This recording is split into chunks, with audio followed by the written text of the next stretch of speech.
ถ้าหมดจักคือส่วนไหนได้อันนะเอามันก็หน้าก็เปิดหน้าเอาลิกใช่อะไรคะครู โอเคใช่นะยิ่งข้าวเดียวหัวข้อว่าป้ายหัวข้อปังของป้ายบางมีบางแต่มาหนึ่งหัวข้อครับปัดก็เลยยาวๆก็เลยสมมุติขึ้นมาโอเคไหมค่ะเตรียมไว้หนึ่งข้อนะหรือมีส่วนร่วมนะจะพูดรัดก็ได้เลยเสียงเหียบนะวางมากกว่าไผ่วางมาหัวข้อปังผมป้ายบางมีบางแต่ปี2021ปีใส่หัวข้อหลายๆเอามากก็คอค่ะพูดปีเตรียม ขายเข้าค่ะขายเข้า ขายเข้านะ ขายเข้าหนึ่งขายเข้าตอบจีก็ภายในตัวสาก็ไรเจ้าลงเร็วค่ะหมุนจ้าคุณเพื่อนนะเจ้าก็ เจ้าลงเร็วค่ะเจ้าลงเร็วพระเอกเก่งตุ้งขายเข้านะก็ไหนขายเข้าสมมติผมอันนี้คาเฟ่สอนในที่มองกับเหตุการณ์ก็เร็วไงขายเข้าภาษาไทยนะขายข้าวเชียงตุงข้าวเปลือกเนาะข้าวเปลือกข้าวสารเอาข้าวเปลือกนะข้าวเปลือกข้าวสารข้าวเปลือกกันนะเนาะข้าวเปลือกข้าวสารไปก่อน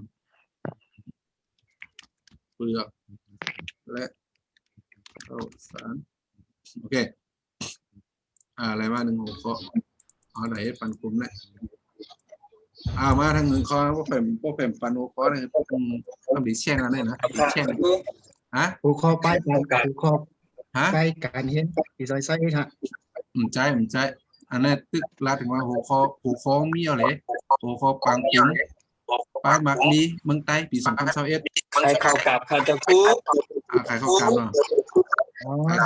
เห็นขายข้าวกาบจริงๆขายข้าวกาบ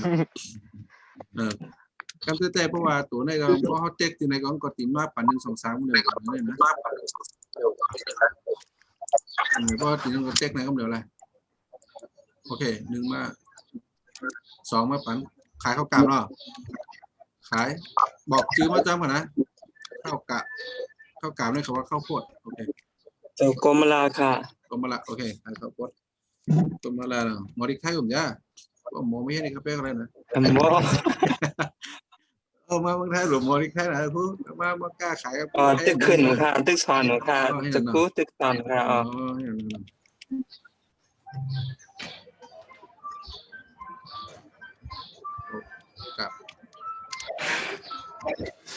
โอเคมาแล้วไปดีใครนะก็ว่าสอนได้เหรอลูกฮะก็สอนได้ค่ะครูใครเขาใส่ใจใครถุนเดาค่ะใครถุนเดามือไกลว่ากาวเนี่ยขายครูคะเพราะว่าการพัฒนาเกษตรในเมืองใต้ในหนองใจอะไรคะจะอะไรอยู่การพัฒนาเกษตรนั้นห้ามลาถึงพัฒนาเนี่ยห้ามลาถึงพัฒนาเติมสมมุติใกล้กับไล่อยู่ค่ะใครเพราะว่าตีสมมุติว่าตีส่งงานจะคู่นะใครเตรียมที่มากกว่าไรโอเคใครตีเตรียมหัวข้อที่มากกว่าไรหัวข้อปังกลุ่มนะเว้ยกว่าอันนี้มันเป็นการแบบว่ามีส่วนร่วมเนี่ยก็คือว่าจะคู่ตั้งหัวข้อเนี่ยก็คือคิดหัวข้อเนี่ยมากกว่าใครของเราอย่างนี้ใครนะไปมัดมีแค่ไหนครับพัฒนาเกษตรตัวอะไรพวกพัฒนาของจังคาเนี่ยโอเคเมื่อไงไปต่อมาพัฒนาเกษตรได้พัฒนาการเกษตรสมัยใหม่เนี่ยนะสมัยจะมีได้สมัยใหม่จะมีได้แค่เรื่องนี้โอเคเนี่ยนะแค่ไหนครับเพราะเขาติดกับประชุมก็ให้ปังกลุ่มก็ในมันติดกันไว้ไหนแต่ในหลุยเฮ็ดอะไรนั่นโอเคทำนะกำรูปไหนอันนี้อันกันเลยในคอกันเลยคอตัวในก็มาโอเคคอตัวในเขาตีให้ถึง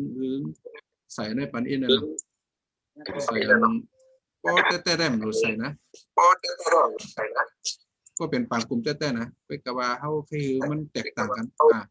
จะพูดที่เอาสีในอินถึงแต่ละคอมันตีเหมือนกันเลยมันตีน่าเบื่อเนาะโอเคต่อมาข้อดีเฮ็ดข้อที่2มากับตัวในก็ได้ครับ กรอบตัวไหนว่างขึ้นก็ว่างเนี่ยอย่าปีว่างตีรูปภาพนะว่างเป็นอันนี้นะเอาเฮ็ดใหม่นะตัวนะ1 2 3กำกันเนาะ sorry โอเคเอามาก็คัดลอกคำออกเองเนี่ยนะคัดลอกก็เป็นอังกฤษก็ที่เป็น copy นะ copy ก็ว่างขึ้นครับว่างเนี่ยอย่าไปว่างตัวป่งนะว่างอันนี้ที่เป็นตัวนี้ว่างตรงนี้มันแก้ไขได้โอเคอันนี้เป็นหมาย2เนาะเมื่อกี้เห็นว่าหมาย2จะลงเลี้ยวว่าหรือว่าใครเขาเห็นว่ามันจะลงเลี้ยวไหนหมาย2ใครเนี่ย ใครขอกราบค่ะจะพูดใครขอกราบค่ะจะพูด เอาดิกใต้เนาะกับไข่เขากับดิกใต้เนี่ยได้เปลี่ยนก้อนมันนะไข่เขากับไข่ไข่เขากับ